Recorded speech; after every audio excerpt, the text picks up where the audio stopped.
Good morning students. Exercise 2.1 chapter का नाम है इनवर्स ट्रिग्नोमेट्री फंक्शन।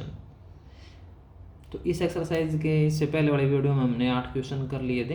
अगर उससे रिलेटेड अगर आपको कोई प्रॉब्लम है तो आप पूछ सकते हो। तो बाकी क्वेश्चन इस वीडियो के अंदर हम करेंगे अभी। तो 9th क्वेश्चन देखो, find the principal value of the following. पहले जो इस वीडियो के अंदर हमने 8 क्वेश्चन करे थे वो भी प्रिंसिपल वैल्यू निकालनी थी। उसके लिए हमें प्रिंसिपल वैल्यू की जो टेबल थी उसका यूज करना था, ठीक है, और ट्रिग्नोमेट्री टेबल का भी यूज करना था। तो इसका जो 9th क्वेश्चन दे रहेगा कोस इनवर्स माइनस 1/√2। तो इसकी प्रिंसिपल वैल्यू निकालने के लिए पिछले वीडियो के अंदर भी मैंने बताया था, देखो। तो लेट है यहाँ पे मान के चलते हैं theta be the principal value, theta be the principal value. Theta हमने इसकी प्रिंसिपल वैल्यू मान ली हुई कोस इनवर्स माइनस 1/√2 की of cos inverse minus 1/√2। Okay, theta is equal to cos inverse minus 1/√2। यहाँ पे हमें थीटा की वैल्यू निकालनी। थीटा होगा वो आपका थीटा होगा वो इसे कि क्या होगी, प्रिंसिपल वैल्यू होगी। तो इसको बोथ साइड हम कोस से मल्टीप्लाई कर देंगे तो ये आपका क्या हो जाएगा, कोस थीटा। कोस से कोस इनवर्स कैंसिल हो जाएगा नेचुरल, तो ये आ जाएगा माइनस 1/√2। अब यहाँ पे टेबल के अंदर वैल्यू चेक करेंगे। कोस 1/√2 कितने होते हैं, कोस 45, कोस 45 की वैल्यू कितनी होती है 1/√2। और 45 को रेडियन में हम लिख सकते हैं π/4, ठीक है। तो cos theta is equal to क्या आ गया अपना, माइनस कोस π/4। तो यहाँ पे अब प्रिंसिपल वैल्यू चेक करनी पड़ेगी। जो कोस की जो प्रिंसिपल वैल्यू होती है कोस इनवर्स की 0 से पाई होती है, तो क्लोज इंटरवल के अंदर होती है। तो द प्रिंसिपल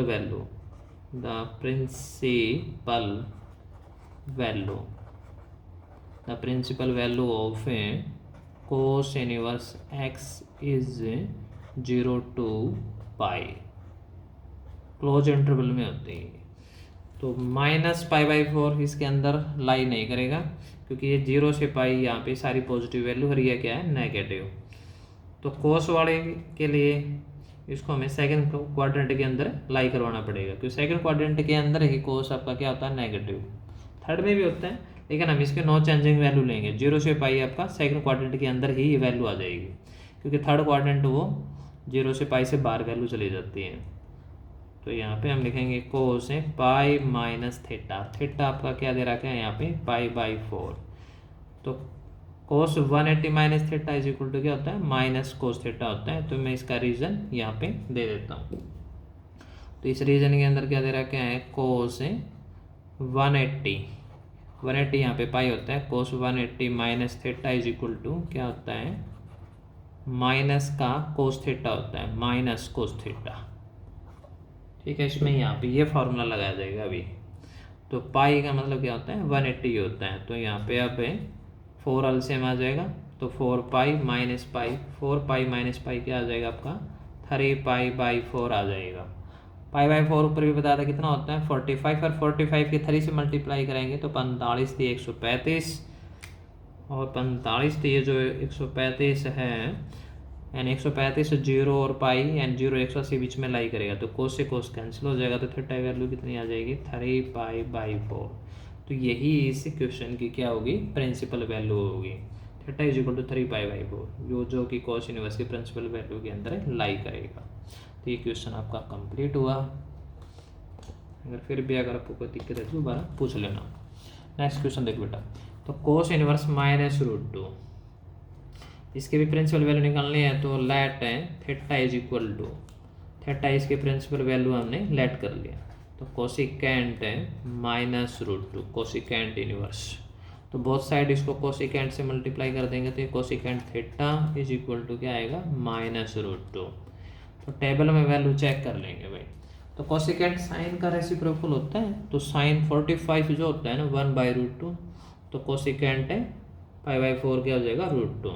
तो माइनस का यहाँ पे आ जाएगा कोसिकेंट है π/4, ओके, अब यहाँ पे इसकी प्रिंसिपल वैल्यू, तो इसको पहले इसको माइनस को अंदर लिख लो क्योंकि ये इसकी प्रिंसिपल वैल्यू के अंदर लाई करता है, कोसिकेंट थीटा।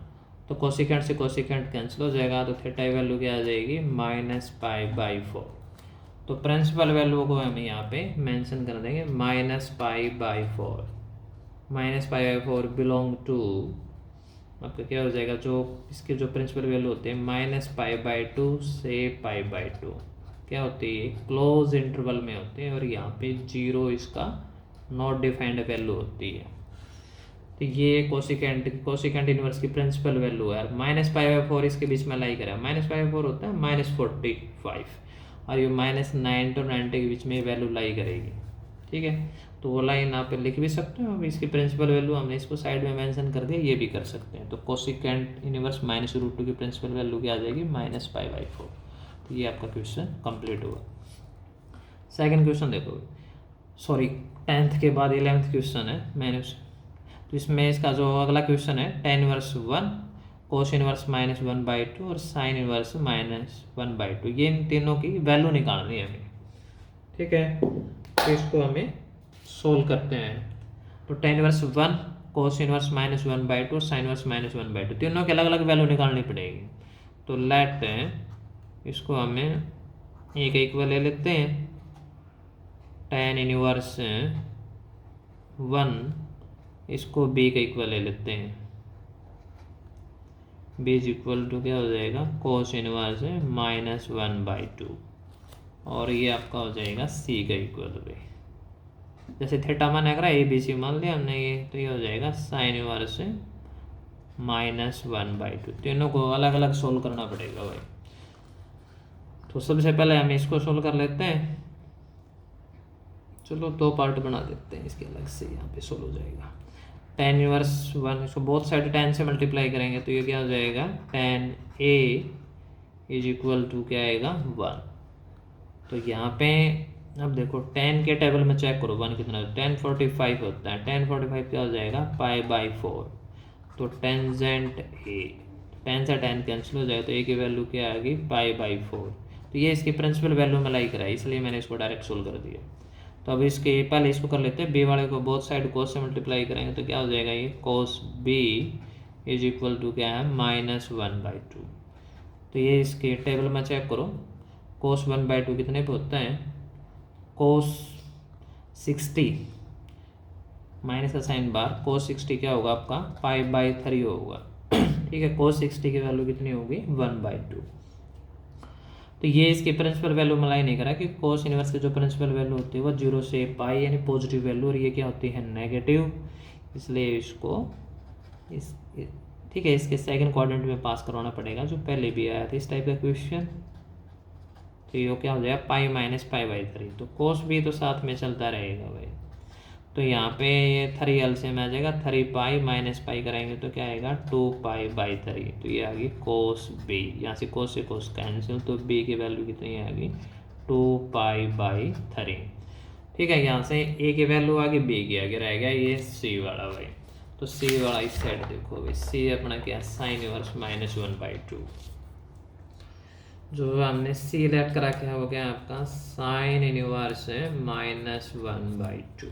तो बोथ साइड अब हम साइन से मल्टीप्लाई करेंगे, तो क्या हो जाएगा ये sin c -1/2।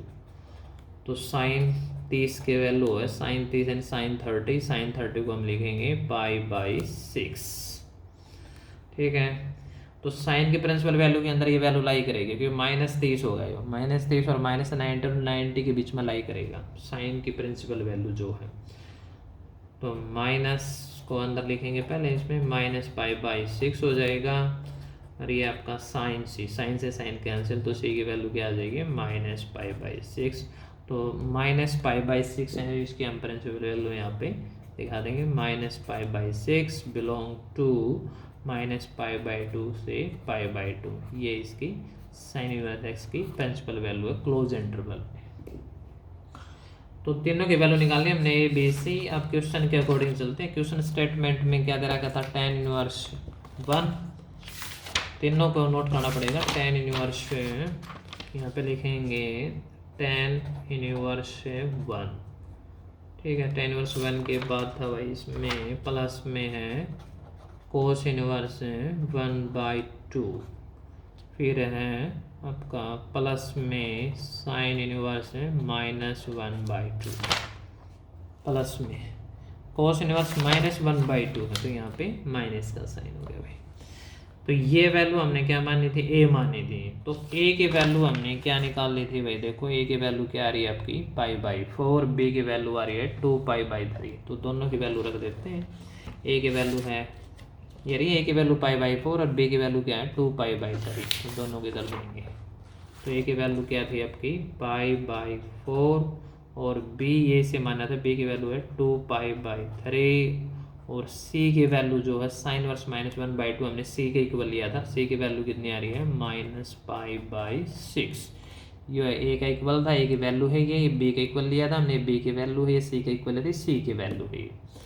ठीक है, अब हम इसकी फाइनल कैलकुलेशन कर लेंगे। तो बाई एलसीएम सोल्व हो जाएगा। अभी 4, 3 और 6 का एलसीएम 12 आ जाएगा। 4 3 12, 3 के पाई तो गुणा करें 3 पाई, 3 चौके 12, 4 दूनी 8 पाई आ जाएगा, प्लस माइनस माइनस 6 दूनी 12, 2 पाई आ जाएगा बेटा। ये 8 और 3 11 पाई, 11 पाई में से 2 पाई का तो ये आ गया 9 पाई, नीचे आ गया 12। अभी 3 से कैंसिल हो जाए, 3 3 9, 3 चौके 12, तो आपका आ जाएगा 3π/4। तो ये इसका फाइनल आंसर आ जाएगा भाई। ओके, चेक कर लेना भाई, कोई दिक्कत हो तो पूछ लेना। तो ये आपका 11 क्वेश्चन था। इसके अंदर 3 वैल्यू दे रहा है कि tan inverse 1 plus cos inverse -1/2 और साइन इनवर्स -1/2। तो तीनों को अलग अलग सोल्व करना पड़ेगा। ये होगा इक्वल, मान लियो बी का यो सी का, तीनों को निकाल के प्लस है तो प्लस कर दो, माइनस हो तो माइनस कर दो, मल्टीप्लाई हो तो मल्टीप्लाई कर दो। 12th क्वेश्चन देखो भाई, अब 11 क्वेश्चन कंप्लीट है। 12th क्वेश्चन में क्या दे रखा है, कॉस इनवर्स है 1/2 प्लस 2 साइन इनवर्स है 1/2। तो इसको भी अलग निकालना पड़ेगा और इसको भी अलग निकाल के दोनों को प्लस कर देंगे। सिंपल है ये तो। ठीक है, इसको करके देख लेना भाई, हो जाएगा ये। इसमें देखो, इसको ए मान के इसकी वैल्यू निकाल लो, इसको बी मान के 2 है ना, ये बाद में मल्टीप्लाई करना। जैसे इसकी जो भी वैल्यू आएगी 2 के साथ मल्टीप्लाई करके फिर इसकी वैल्यू को ऐड कर देना, हो जाएगा इक्वेशन। Do it self. एक क्वेश्चन अपन आप करना है। 13 क्वेश्चन देखो भाई, ऑप्शनल क्वेश्चन है भाई। If sine inverse x is equal to y, तो sine inverse x is equal to y. नीचे 4 ऑप्शन दे रखे हैं, 0 less than equal to y less than equal to pi, B option में -π/2 less than equal to y less than equal to π/2। ठीक इसी तरह 2 option और दे रखे हैं। तो ये 4 ऑप्शन, तो साइन इनवर्स एक्स की प्रिंसिपल वैल्यू का मेंशन करा के हैं, तो हम इसकी सीधी इसकी प्रिंसिपल वैल्यू ले लेते हैं भाई। ठीक है, द प्रिंसिपल वैल्यू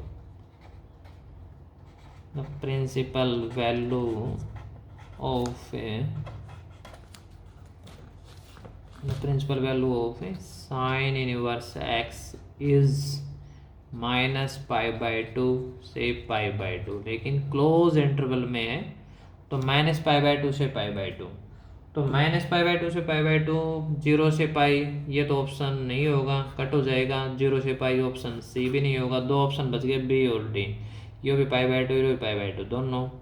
ठीक है, क्लोज के अंदर आपने प्रोडक्ट इंटरवल में क्या होता है, इक्वल के साइन होते हैं। इसमें भी आपके इक्वल के साइन, यहाँ पे इक्वल के साइन है, तो ऑप्शन डी भी नहीं होगा। तो ऑप्शन बी क्या हो जाएगा, इसका राइट आंसर हो जाएगा। तो इसका आंसर आएगा ऑप्शन बी। तो आपका 13 क्वेश्चन ऑप्शनल था। 14th क्वेश्चन देखो, अभी इसमें दे रहेगा tan inverse √3 minus second inverse -2। ये भी ऑप्शनल, इसके 4 ऑप्शन दे रहेगा। मैंने ऑप्शन और नोट किए नहीं, क्योंकि इसकी कैलकुलेशन करने के बाद ही ऑप्शन तक पहुंचा जाएगा। तो इसलिए हम इसकी कैलकुलेशन कर लेते हैं। जो इसका आंसर होगा, जो भी ऑप्शन में मैच करेगा वो इसका आंसर हो जाएगा। ठीक है, हम इसको सोल्व कर लेते हैं भाई। तो इसको अलग अलग सोल्व करेंगे। तो लेट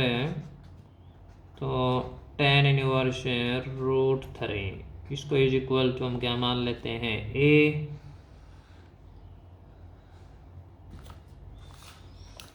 और secant inverse -2 is equal to, इसको हम क्या मान लेते हैं, बी। ए बी दोनों को अलग अलग मान के सोल्व कर लेते हैं। tan इनवर्स √3, तो बोथ साइड tan से मल्टीप्लाई करेंगे तो ये हो जाएगा tangent A is equal to क्या हो गया, √3। ठीक है, तो यहाँ पे वैल्यू चेक करते हैं भाई। 10√3 वैल्यू टेबल के अंदर किस वैल्यू पे होता है? 1060 होगा ये। 1060 अपना क्या होता है? √3। 1031/√3 होगा। 1060 को हम क्या लिखेंगे? π/3 लिखेंगे। ठीक है, तो टेंजेंट ए की जो प्रिंसिपल वैल्यू क्या होती है? -π/2 से π/2 ओपन इंटरवल में होती है, अपने याद कर लेना, हो जाएगी। तो 10 से 10 कैंसिल, तो ये वैल्यू इसके अंदर लाई करेगी, तो ए की वैल्यू कितनी आएगी? π/3। Secant inverse -2 is equal to क्या है? बी। तो बोथ साइड सीकेंट से मल्टीप्लाई करेंगे तो ये हो जाएगा आपका secant B is equal to क्या हो गया? -2। ठीक है, अब सीकेंट की वैल्यू हमें 2 टेबल में चेक करेंगे भाई। तो सीकेंट कोस का रेसिप्रोकल हुआ है, तो कोस को चेक कर लो। कोस 60 क्या होता है? 1/2। तो सीकेंट 60 आपका क्या हो जाएगा? 2। तो सीकेंट 60, तो 60 अपना क्या होगा? π/3 होगा अपना ये।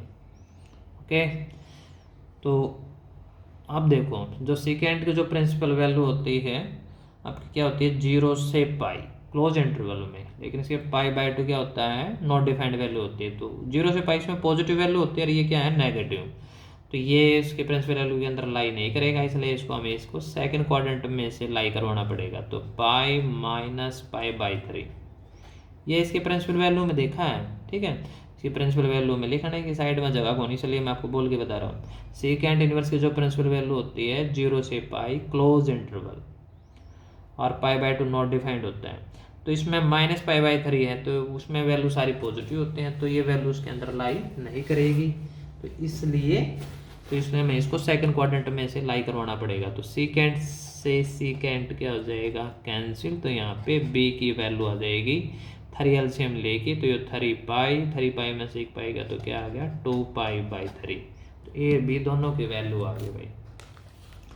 अब यहाँ पे tan इनवर्स √3 है और माइनस में सीकेंट इनवर्स -2, दोनों की वैल्यू को हम क्या कर देंगे? अब डिफरेंस कर देंगे। तो अब क्वेश्चन लिखना चाहो तो लिख लो भाई। ये tan इनवर्स √3 माइनस में क्या है? सीकेंट इनवर्स है -2। तो ये वैल्यू हमने क्या लिया था? ए की वैल्यू कितनी है? π/3, और ये माइनस में अपना क्या आ गया? 2π/3। ओके, क्वेश्चन ये लास्ट है भाई। तो इसके यहाँ से हम क्या ले लेंगे? 3 एलसीएम ले लेंगे अभी। 3 एलसीएम आ जाएगा, तो यहाँ पे ये पाई माइनस में ये क्या आ जाएगा? 2π। पाई -2π करेंगे तो क्या आ जाएगा? ये -π/3। तो यही इसका आंसर होगा भाई। ये इसके 4 ऑप्शन दे रखे हैं, तो आप कौन सा भी जो ऑप्शन मिले वो ऑप्शन चेक कर लेना। तो वैसे इसका ऑप्शन बी दे रखा है। ये क्या दे रखा है? Option B. तो इसका जो अकॉर्डिंग टू ऑप्शन क्या होगा? ऑप्शन बी होगा। ये चेक कर लेना भाई, जिस ऑप्शन में मिलेगा। तो -π/3 इसका फाइनल आंसर होगा। तो इस एक्सरसाइज, ये एक्सरसाइज की कंप्लीट हुई। इस एक्सरसाइज के अंदर आपके यही 14 इक्वेशन थे। इस एक्सरसाइज से संबंधित अगर आपके और कोई, फिर भी अगर आपको कोई प्रॉब्लम है, कोई क्वेश्चन से संबंधित आप दोबारा पूछ सकते हो। ठीक है, इस एक्सरसाइज में हमें प्रिंसिपल वैल्यू निकालनी थी। प्रिंसिपल एक तो टेबल, एक 10th वाले टेबल, दोनों टेबल का यूज होना है। तो आप दोनों को ध्यान से पढ़ लोगे तो ज़्यादा कोई भी क्वेश्चन मुश्किल नहीं है, कोई ज़्यादा एक्स्ट्रा एफर्ट करने की आवश्यकता नहीं है, बस आपको टेबल ही रिमाइंड रखनी है। ठीक है, फिर भी अगर आपको कोई दिक्कत दोबारा पूछ लेना। अगर आपको वीडियो अच्छी लगे तो लाइक और शेयर कर देना। थैंक्स।